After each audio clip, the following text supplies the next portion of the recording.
Hey, what's going on, everybody? It's Alex here. Hey, do you guys ever feel like you're not as charismatic as you want to be during conversations? It's always awkward and dull for you. There's awkward silences everywhere, and you can tell the other person is not very interested in being in the conversation. Well, I've been there many times, and every time it happens, I just want to get out of there as soon as possible. But lucky for you, I have a simple solution for you that's going to make you seem charismatic effortlessly. You don't have to pretend like someone you're not. You don't have to do anything special. All right? But doing this one thing is going to really increase your charisma. How it's really going to increase how the other person perceives you during your conversations. And the tip is this: be interested in the other person. Be interested in the other person. Maybe you've heard of that somewhere before, but I'm going to explain why this is really, really, really important, right? You don't have to, it's the opposite of what you think. You don't have to make yourself seem interesting for the other person to be interested in the conversation.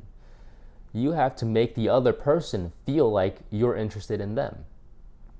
Because let's be honest, we all like talking about ourselves, right? I mean, think of a time where the other person was interested in you. They were trying to dig into your perspective. They were really trying to understand you. And I mean, I bet that conversation felt really, really in flow, in a sense. There were no awkward silences. You were just talking about yourself, and the other person was really interested in you. So you felt like you had permission to talk about yourself. And because we like talking about ourselves, we're going to keep doing it. We're going to keep doing it, and the other person is, well, they're doing the right thing when they do that. And I mean, just think about how you feel when another person is interested in you. You're going to feel good, right? You're going to feel good. And that's exactly what you want the other person to feel. I think it's pretty simple, but doing that one thing is going to make you much, much more charismatic. Okay, but Alex, be interested in the other person. Sure, I get that. But what am I like actually supposed to do? What am I supposed to say?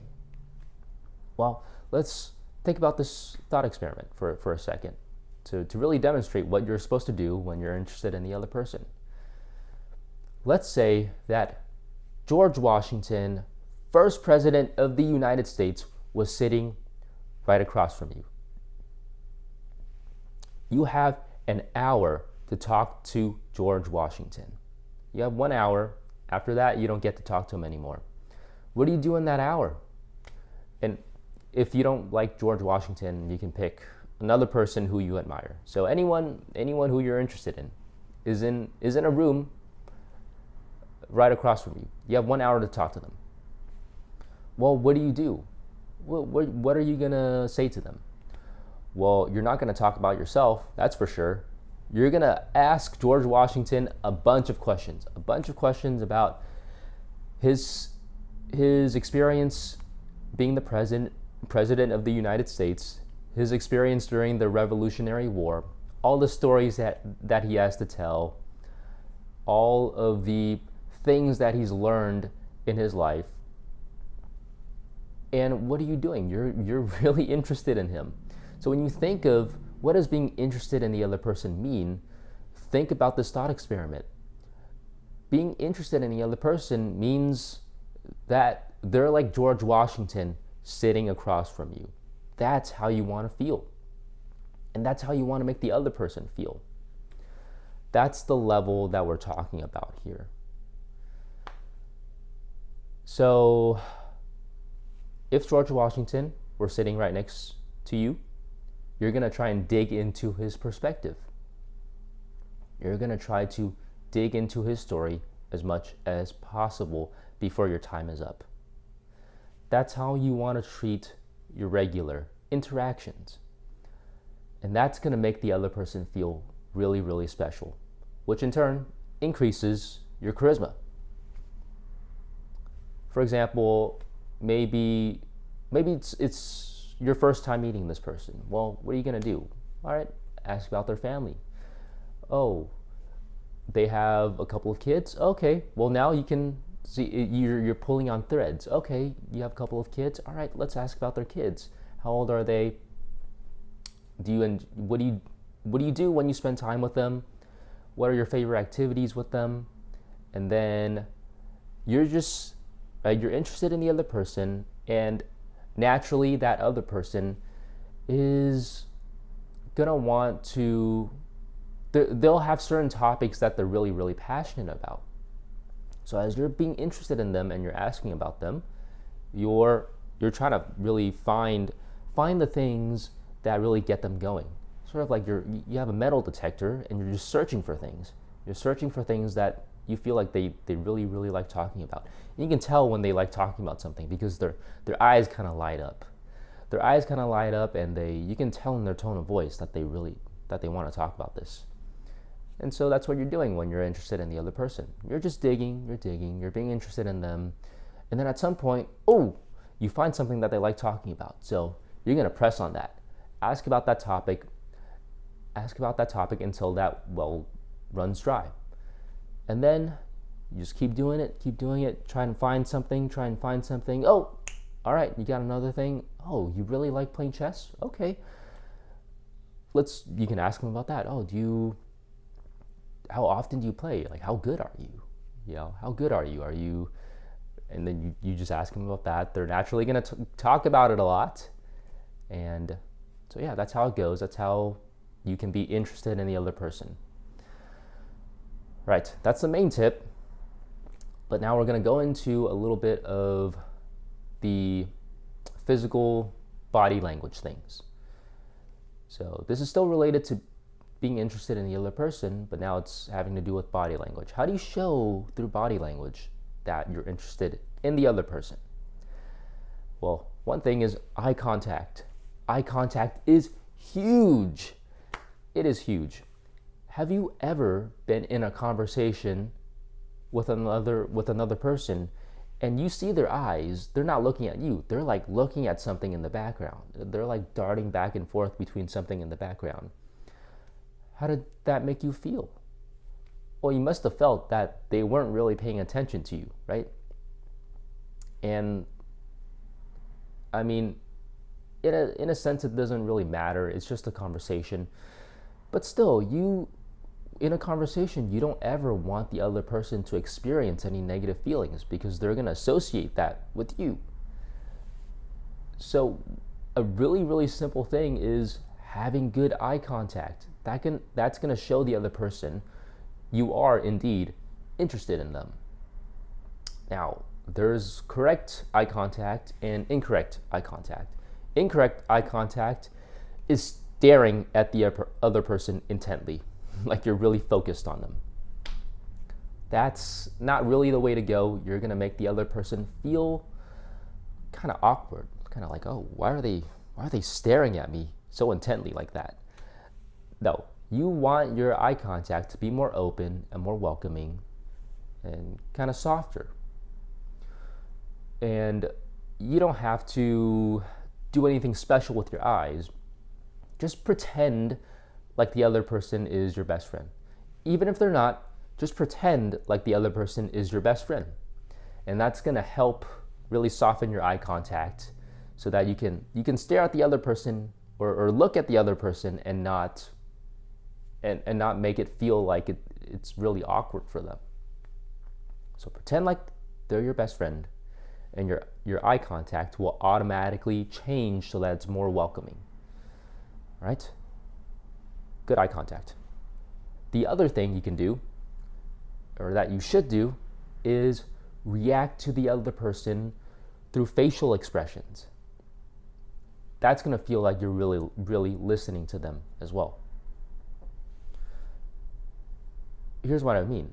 When the other person tells you something, let's say they're talking to you about plans, their upcoming plans that they're really excited about.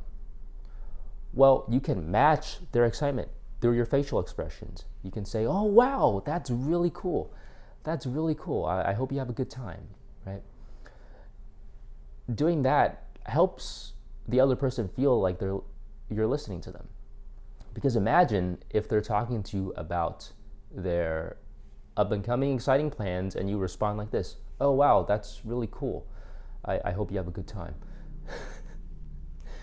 Do you see the difference between that and showing that you're actually excited about their plans through your facial expressions? And I mean, by contrast, let's say the other person tells you something that they're sad about, something negative that happened to them. Well, your facial expressions should match that and go, "Oh, I'm really sorry about that. I hope everything turns out all right." Instead of, again, saying that with a blank expression, saying things with a blank expression and not expressing anything on your face is gonna make the other person feel like you're not really interested in what they have to say. Whereas if you turn on these facial muscles and kind of be theatrical in a way, right? How would actors convey to the audience that whatever emotion they're feeling, right? Just do that, and the other person is gonna feel like, "Oh yeah, wow, they get me, they get my energy, and they understand where I'm coming from." So good eye contact, facial expressions, and be interested in the other person when you're talking to them. Okay, those are the main tips. Dig into their perspective, right? All right, here are some questions that people may have. Number one is, what if I truly just don't care about what the other person has to say? What if I'm actually just not interested in the other person? Well, that's tough because you can't really feign interest. You can't fake it. The other person is gonna be able to tell if you're not interested in them. But here's some useful advice for combating that. You don't have to be interested in what the other person says per se. You just have to be interested in the other person. Here's the difference, okay? Let's say the other person is talking about, I don't know, bird watching, for example. They like bird watching. I'm not that into bird watching myself, but you don't have to be. You don't have to be interested in bird watching. You're just interested in the other person. So you want to figure out how they feel about bird watching, why they like bird watching. What is it about bird watching that they enjoy? See, you're not interested in bird watching per se. You're interested in the other person. You're trying to dig into their perspective, and try to get into their shoes. So you're trying to figure out what it is that they're feeling about the topic, how they feel about the topic, and not necessarily the topic itself. See? So that's what you can do if you're if you're like, "Oh, I'm really not interested in what the other person is saying right now." Well, you don't have to be. Be interested in the person instead of the thing that they're saying. All right. Another question is, what if the other person is not that talkative? See, you're trying to be interested in the other person, but they're just not opening up. They're really just not opening up.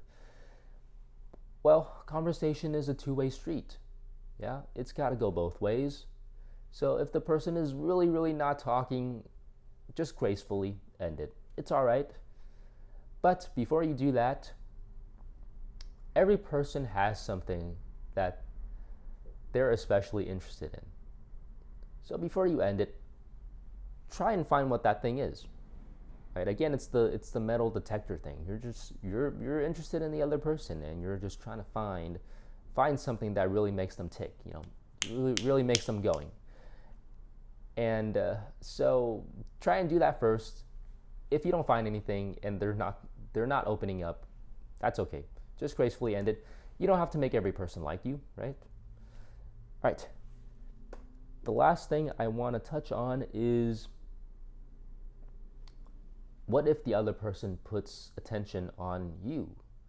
So far, we've been talking about putting your attention on the other person and being super interested in them, because that'll make your charisma go up. But what if the other person does the same thing to you? What if the other person is watching this exact video, same exact video as you are right now, and they're doing the same thing to you? Well, welcome it. Welcome it. Again, conversation is a two-way street. So if the other person seems like they're genuinely interested in you, go ahead, talk about yourself. Talk about yourself to them, because they're inviting you to do so. In fact, rejecting their interest in you is going to make the conversation awkward, and you're going to make the other person feel weird, like, oh, why why do you not want to talk about yourself, right? So try and you can talk about yourself if they're interested in you, but after you're done talking about yourself, try and bounce it back to them. So now it's like a back and forth, right? So now it's a back and forth. Ideally, this is actually what should be happening, is that you're interested in the other person, they're interested in you, and now they're asking you questions, and after you talk about yourself, try and bounce it back to them with a related question, for example. And so you're kind of sharing the spotlight, right? You're sharing a spotlight in a sense. But if the other person doesn't seem like the other person is interested in you, well, you can continue with the tips that you learned in this video, and just you be interested in the other person, because that's going to make them like you more. All right. So those are some of the main points I wanted to touch on. Being charismatic is actually not that hard. Instead of trying to make yourself a super interesting person and this guy that's larger than life, so that other people want to talk to you, it doesn't have to be that way. It's much simpler than that. Just be interested in the other person, because what that's going to do is that's going to make them feel special.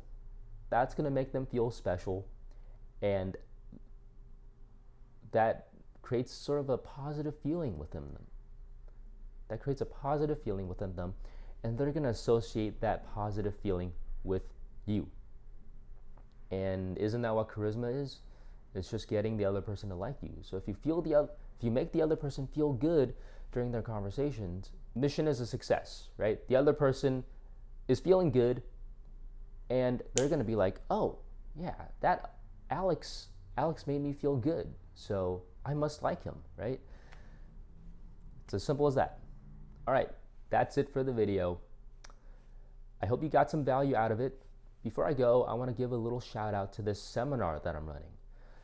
If you're not a confident person, or you feel like you're not as confident as you would like to be, go ahead and check out the seminar. It's in the description below. There's a link there. Go ahead and check it out. The goal of the seminar is to help those of you who have trouble being confident. And it's going to help you increase your confidence in a foolproof way, in a way that's going to be effective, and you're going to feel it in a matter of weeks. So go ahead and check out the seminar, because I really, really, really want to help out those of you who have trouble being confident at work, for example, or maybe you have trouble being confident in dating situations. Whatever it is, whatever you feel like, in whatever situation you feel like you need confidence in, this seminar is going to help you boost that right up. All right, so check that out. If you like the video, go ahead and click the like button and subscribe too. I'm going to be making more of these videos regularly. So subscribe so you don't miss out on any of those future videos. All right. I hope you guys have a good day. See ya.